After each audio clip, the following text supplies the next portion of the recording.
O Rodrigo Pacheco afirmou hoje que espera que o Ministério da Fazenda encaminhe nos próximos dias o programa para renegociação de dívida dos estados com a União. E no caso não é a União Brasil. Esse tema a gente vai trazer assim que o Bruno estiver pronto, porque foi ele que bateu o papo, ele que tem o bastidor. Pacheco afirmou que deve se reunir na próxima semana com Fernando Haddad para desenhar um calendário para a proposta. Esse projeto é resultado da articulação junto ao Ministério da Fazenda, que é uma saída para a dívida de Minas Gerais, que ultrapassa aí 160 bilhões de reais. Essa proposta deve ainda ser uma alternativa para outros estados endividados, como Rio Grande do Sul, Rio de Janeiro, Goiás e São Paulo. Tem uma fila montada, lógico. Luiz Felipe Dávila. Toque atrás de toque. A dívida está batendo firme ali, né, Gustavo Segré? E aí, como é que fica agora essa discussão que passa a envolver também o Congresso? Segré? Vai ter, primeiro, todo mundo querendo entrar nessa mamata, dizendo, se ele pode, eu também posso. Se não muda e retrotrai essa questão do aval do governo federal para as dívidas dos estados, vai ser a mesma coisa que o programa não me lembro como se chama, o programa do governo que desenrola, liquida as dívidas. Daqui a pouco, se a pessoa não tem um controle do que ela ganha versus o que ela gasta, vai ter dívida de novo. E o Estado vai ser a mesma coisa. Qual seria a motivação do Estado de não ter mais dívida se ele não é o último que paga? Qual seria a motivação do Evandro pagar uma dívida se eu sou avalista? Considerando, claro... Não, e eu adoraria, Segré, que você fosse avalista de uma dívida minha. Eu não vou ser. Jamais eu pagaria. Eu não vou ser. Não, você pagaria porque é uma pessoa ética. Mas essa questão dos estados, a única coisa que para mim vale como experiência é que o governo federal tem que pedir para os estados fazerem o que o governo não faz. Que é, cara... Entra na linha, gasta menos do que arrecada, com isso você vai conseguir me pagar. E aí qualquer governador poderia falar, desculpa, governo federal, você faz isso que está me pedindo? E a resposta seria, não. E então, com qual autoridade moral você pede que eu gaste menos se você não gasta menos? É igual o filhinho que espera um exemplo do pai ou da mãe. Tem que ser. O exemplo tem que estar. E aí, o que não consigo entender é que o governo também não entende que isso faria o Brasil, mas não voar, decolar. Porque o único indicador que está frouxo, que está faltando uma coisa, e que organismos internacionais, analistas internacionais estão observando, inclusive qualificadoras de risco, dizendo, cara, está tudo bem, o desemprego está caindo, a atividade econômica está boa, a inflação está baixo controle. Só falta melhorar o equilíbrio fiscal, e ele não faz isso. Ô, Piperno, o parafuso do equilíbrio fiscal está frouxo? Veja, mais ou menos uns 10 anos quando ele atrás, começa com Veja. Uns 10 anos atrás. Tá frouxo, Piperno. Pega o pano aí, cadê o pano do pica-pau? Ele tá frouxo em muitas pontas, mas a gente teve alguns bons exemplos. Por exemplo, a Prefeitura de São Paulo, hoje, ela consegue apresentar um pacote de obras muito vistoso, ano eleitoral e tal, né? Mas enfim, está fazendo aí um monte de coisa e tinha caixa para isso, né? Caixa que foi sendo acumulado aí nesses últimos anos. E esse momento de bonança começa em uma renegociação que o então prefeito Fernando Haddad faz lá atrás. E a partir disso, a Prefeitura de São Paulo teve prefeitos responsáveis. Ninguém saiu gastando a torta direita aí. Agora, esse não foi um exemplo seguido por todo mundo. Então, a partir do momento em que liberou geral para se tomar empréstimo, para se pagar, para se passar a gastar mais com o aval da União, não foram poucos os estados e municípios, e aí a gente fala de grandes, médios e pequenos municípios que saíram tomando empréstimo e gastando à vontade, né? Como se o mundo fosse acabar amanhã. Então, agora chegou o momento de fazer esse ajuste de contas. E é óbvio que o governo federal, até por ser o avalista disso aí, ele é também parte interessadíssima nisso. Ele tem que encontrar uma fórmula, uma solução que possa dar um alívio para esses devedores e que ele também não fique comprometido. Agora, veja, é importante que, de novo, o governo estabeleça alguns limites, o governo estabeleça contrapartidas. não pode acontecer do ajuste ser feito, só que não mudar essa regra que permite que qualquer estado ou município vá ao mercado e continue tomando dinheiro, porque daqui uma década o problema vai se repetir. Luiz Felipe Dávila, por que você fez e assumiu a cara de Dávila Pistola quando o Piperno estava dando o exemplo da Prefeitura de São Paulo? Porque ele falou do Haddad renegociar a dívida de São Paulo como se isso fosse o começo de resolver a questão de caixa de São Paulo, e não foi. O problema estava sério lá. Aliás, a coisa fundamental que permitiu a Prefeitura de São Paulo ter caixa agora para realizar as obras que estão sendo feitas na administração do Ricardo Nunes foi justamente a coragem de ter feito a reforma da Previdência no município. Foi isso que deu caixa para a cidade de São Paulo. E essa questão previdenciária é a questão central do aumento da dívida dos estados. Por quê?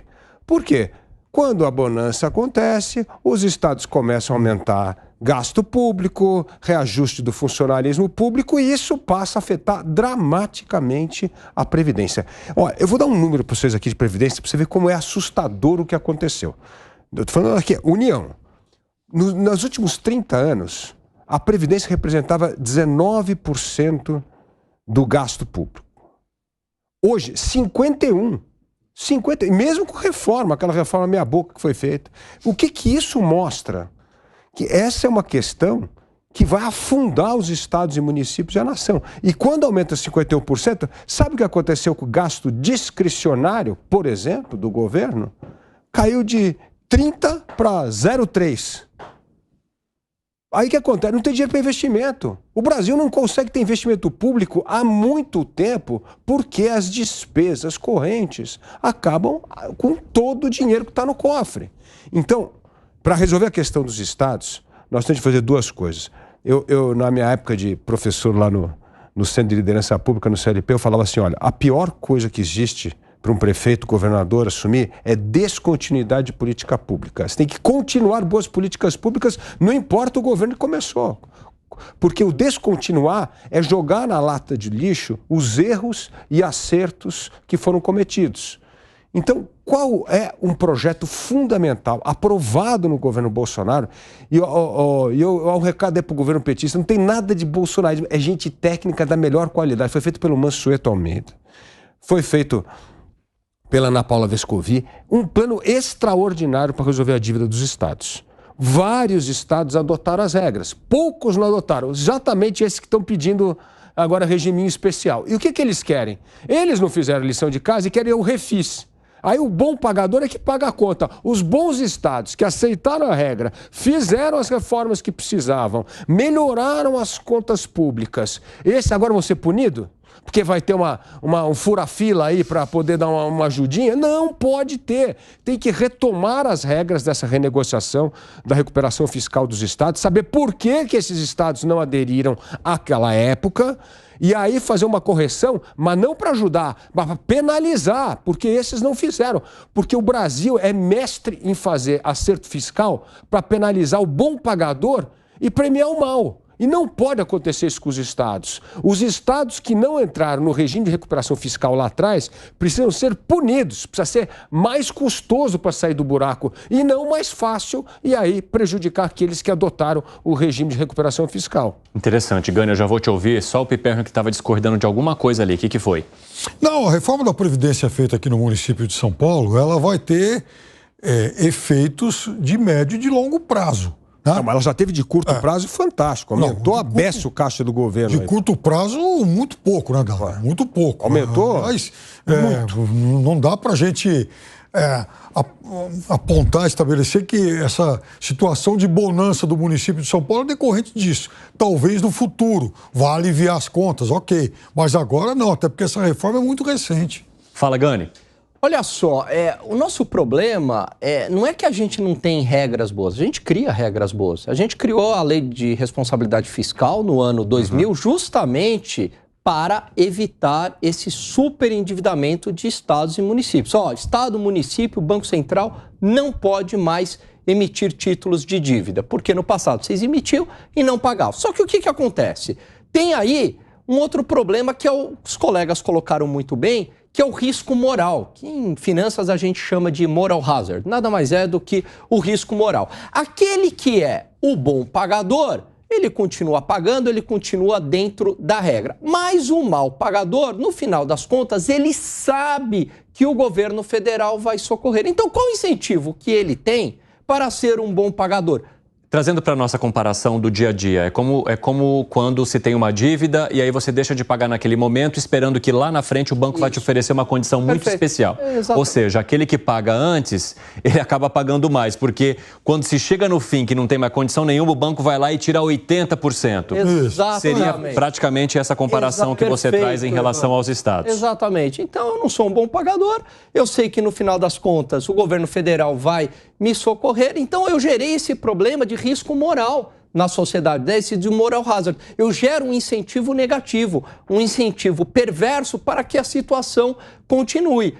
E parece que no Brasil existe, assim, um tabu, né, em punir o devedor, porque toda justiça é pró-devedor e não pró-credor. Não pode ser aquela ideia, né, do coitadismo. Ele é um devedor coitado, né, vai punir ele. Não, mas ele tem que ter uma consequência por ele ter feito uma má gestão e por ter se endividado tanto. E no final das contas, não é a União que está pagando. Sabe quem é que está pagando, Evandro? É a mesma turma de sempre aqui, ó. A mesma galera de sempre, ó. O pessoal da audiência, é todo mundo. Ou vai pagar com mais imposto, ou vai ter que emprestar mais dinheiro para o governo. Emprestar mais dinheiro para o governo significa taxas de juros mais elevadas para toda a sociedade. Arrematem. Segre quer fazer um comentário e depois se arremata.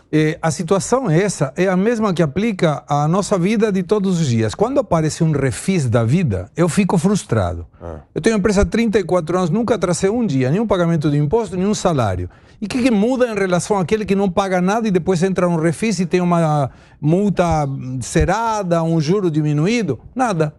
É a mesma coisa. Então, qual é o motivo? É aquela questão de motivação que a gente é muito difícil. A motivação que eu tenho para pagar é por uma questão de valor. Porque senão o que compensa? Deixa aí, não paga. Inclusive, mostra que deve, mas não paga. Porque aí se você sonega é uma coisa. A outra é eu declarei e não paguei. Não é sonegação. Então não é um delito penal, digamos. Aí eu não pago, espero o refis, aí falo, então vou aí e pago. Apliquei esse dinheiro e muito provavelmente vou ter um retorno maior. Então o próprio sistema deveria ter um sistema que premie aquele que paga. Então, inclusive, não somente em questões tributárias, até questões comerciais. Não atrasou?